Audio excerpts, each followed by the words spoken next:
Ya, karena kasusnya sudah mencuat, ada hembusan katanya ini settingan belakang nih bang, karena Angel, mohon maaf ya bang Olive dan Daniel ini satu circle nih bang, ujung-ujungnya ini katanya cuma gimmick, mohon maaf itu nggak sih bang? Enggak betul. Jadi Angel ini memang saya masukkan dia ke penjara, ya. Angel saya masukkan ke penjara supaya dia tidak lagi melakukan perbuatan-perbuatan yang bertentangan dengan norma-norma hukum. Dia kan banyak nipunya, jadi dia ngambil kekayaan itu dengan cara begitu kepada banyak orang. Jadi ini harus dihentikan. Banyak orang kok yang merasa tertipu udah bilang ke saya. Salah satunya juga Berbi Kumala, saya kan pernah juga tertipu. Jadi kemudian ada pencurian cincin tuh yang diduga dilakukan oleh Angel, itu juga sama juga. Cuman kan Angel merasa kuat karena dia pintar bicara, pintar mengaruhi media kan, dan dia merasa dia punya banyak penggemar yang banyak. Tapi ini harus dihentikan. Jadi nggak ada lagi artis model begitu di Indonesia ini. Artis ya seniman yang benar-benar seniman, menghasilkan karya kan. Nggak kemudian muter-muter karena udah merasa artis kemudian bisa nipu-nipu orang, jangan. Nggak ada lagi. Ya. Bang, berarti sudah ada pemeriksaan belum terhadap Angel dari penyidik? Ya, kita kan sudah tinggal minggu depan Angel dipanggil lah. Atau nanti dipanggil saksi-saksi. Nah yang repot kalau yang saksi dipanggil, saksi kan banyak ini kan. Para produser infotainment yang ada, TV-TV yang ada, yang disebut oleh Angel itu akan dipanggil. Para direktur, para produser. Ikut terseret. Kan omongannya Angel begitu. Mereka terima duit, kata Angel. Si produser, si kolab, si programmer, kita sampai tahu tuh, itu terima uang semua dari dia. Menurut dia, makanya ini harus dipanggil dulu, baru Angel dipanggil. Atau Angel dulu dipanggil untuk mengkonfrontir keterangan dia dengan keterangan kami sebagai saksi dan fakta-fakta dokumen. Ini sudah dapat keterangan dari penyidik belum bang? Kapan Angel? Fix minggu depan, bagaimana? Ya, minggu depan. Minggu depan.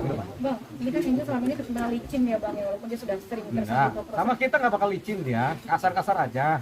Kalau yang lain kan terkenal licin, yang bilang licin ini ya.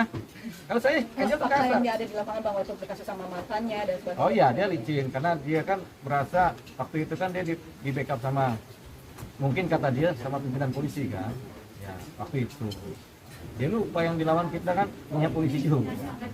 Bang, selain dia mencari simpati di sosial medianya ya, dia kan mengirim opini seolah-olah ini agama yang dimainin. Tapi ada juga orang yang berpendapat bahwa sudahlah Angel sudah tidak usah memecah belah antara si agama A dan B. Tidak semua memihak ke dia nih bang. Ya, betul. Gimana komentarnya bang? Ya begitulah. Kalau orang bodoh, gampang terprovokasi. Tapi kalau orang pintar bisa mencerna, ya sudah. Wah ini pasti bodong ini kan. Tapi kalau orang yang nggak paham cerita atau yang memang sempit atau orang sektarian pasti gampang terprovokasi. Orang yang agamanya sempit, kental tanpa melihat agama lain, dia gampang terprovokasi. Tapi kalau orang Indonesia kan moderat semua kebanyakan, ya kan? Yang fundamental sedikit, mungkin fundamental terpengaruh. Tapi kan sekarang yang fundamental juga udah ngerti kecerdasan juga, jadi mereka juga nggak terpengaruh. Makanya hanya orang bodoh aja terpengaruh. Fundamental tidak, moderat tidak. Yang bodoh ini yang memang nggak paham tentang bagaimana beragama, nggak tahu seluk-beluk ini ya terpengaruh. Bang, selain untuk menjebloskan Angel ke dalam penjara ya, itu materinya bisa dibalikin juga nggak sih? Bisa dong. Aneh kan pengacara, suka-sukanya ngambil harta aneh kembali. Harta orang aja bisa kita ambil, apalagi harta sendiri kan begitu. Jadi gini, setelah dia dipenjara dengan putusan inkrah, berkekuatan hukum tetap dia melakukan pidana, oke, itu selesai pidananya dia kan. Kalau kemudian hartanya nggak kembali atau dia ternyata barang-barangnya palsu semua, kita bisa menggugat perbuatan melawan hukum secara perdata terhadap asetnya dia yang ada, yaitu rumahnya, tanahnya, mobilnya, bisa. Akan dikejar sama Bang Olive? Ya kejar dong. Ya iseng-iseng namanya kita berperkara. Hobinya berperkara. Kalau nggak ada perkara pusing. Kebetulan ada perkara Angel, kita jalanin aja terus. Tapi bang bicara perdata kan pasti hitungannya utang piutang nggak sih? Bukan, perdata itu nggak selamanya utang piutang. Perdata itu ada yang namanya perjanjian, utang piutang, dan ini perjanjian itu uang prestasi. Utang piutang juga uang prestasi. Ada yang namanya perbuatan melawan hukum. Ketika dia melakukan penipuan, dia pidana kan, melawan hukum kan. Baru setelah itu kita gugat perbuatan melawan hukum.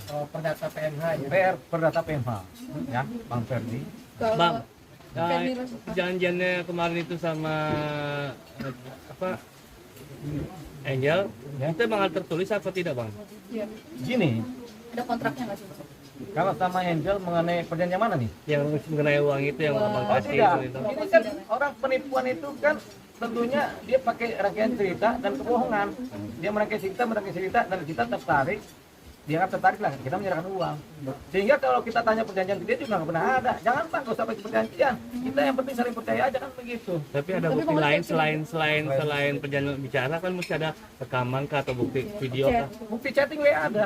Udah kita serahkan ke penyidik semua. Jadi dari WA ada. Berarti hitam data putih nggak ada ya, Bang? Yang ada, tapi bukti rayuan dia untuk menyerahkan duit dan membeli ini kan ada semua di WA. Bukti transfer juga abang ada? Hah? Bukti transfer ke Ada, transfer ada. Ada yang kita kasih dalam bentuk dolar, ada yang kita kasih dalam bentuk apa rupiah tapi transfer. Bang, waktu itu kan abang bilang kita ini orang pintar tapi pintar bodoh. Tapi berarti abang sudah mengendus waktu itu sudah Oh iya dari awal curiga ya? begini, kita ini kalau pintar jangan pintar terus, nggak boleh. Kalau kita pintar terus bahaya, kita harus juga harus jadi bodoh banget. Itu yang namanya kita merangkul semuanya. Jadi kalau ada orang mau nipu kita lebih bodoh dari dia supaya tipuannya jadi kan. Setelah itu kan kita pintar lagi, kita pukul lagi dia.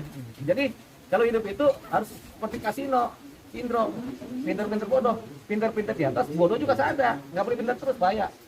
Bang, terkait yang Kak Herme itu dia sebut sebagai fee-nya dia, itu gimana? Itu di dalam dokumen WhatsApp-nya dia itu sebagai gimmick.